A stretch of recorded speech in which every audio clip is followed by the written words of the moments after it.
Good morning बच्चों।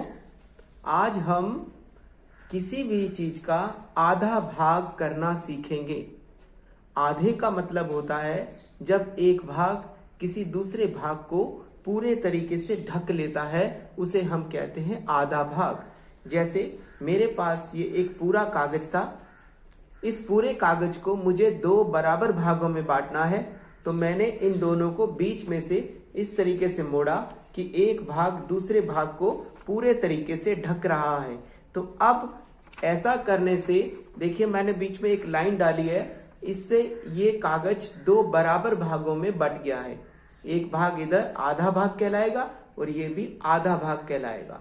दोनों आधे अगर मिला देते हैं तो ये पूरे का पूरा भाग होता है। आधा भाग यानी कि उस पूरे का आधा हिस्सा। एक और उदाहरण से समझेंगे। जैसे मेरे पास ये एक पूरा भाग था और इस पूरे भाग को मुझे दो बराबर भागों में बांटना है, तो मैंने इनको बीच में से अलग कर दिया है। देखिए अब ये दो बराबर भाग हो गए हैं, आधा भाग ये और आधा भाग ये। ठीक है, अगर मैं इन्हें फिर से मिला दूं तो ये फिर से पूरा भाग बन जाता है। देखिए पूरा भाग बन गया ना। अब ये दोनों भाग एक दूसरे के साथ पूरे पूरे बराबर भी हैं, तो ये आधा भाग कहलाता है। ठीक है, इसी तरीके से और उदाहरण देखेंगे। यहां पर ये दो भाग मैंने मिलाकर आधे आधे थे, दोनों मिला दिए, पूरा भाग बना। मुझे फिर से आधा भाग करना है, तो मैंने इनको अलग कर दिया। आधा भाग इधर हो गया और आधा भाग इधर। इस तरीके से किसी भी पूरी चीज के हम दो बराबर हिस्से यानी कि आधा भाग कर सकते हैं।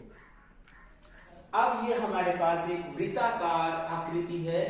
इस पूरी वृत्ताकार वृत्त के हमें दो बराबर भाग करने हैं ताकि हम उसका आधा भाग प्राप्त कर सके। तो इसके लिए हमने इसको बीच में से यहां से मिला दिया है।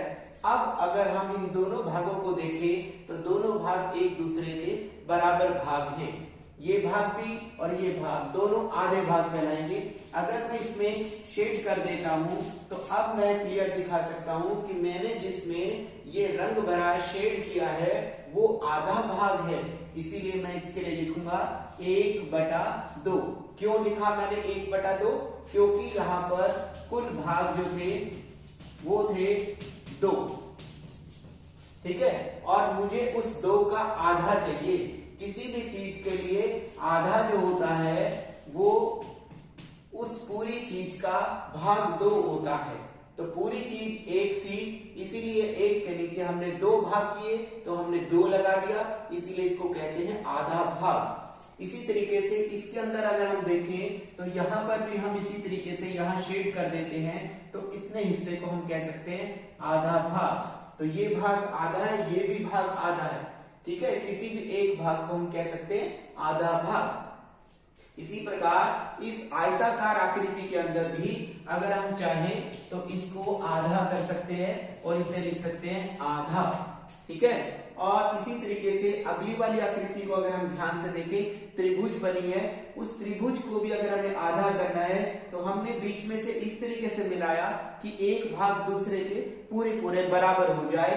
और अगर इसे भी मैं अगर ऐसे शेड कर देता हूं तो ये भी भाग मेरे पास क्या कहलाएगा?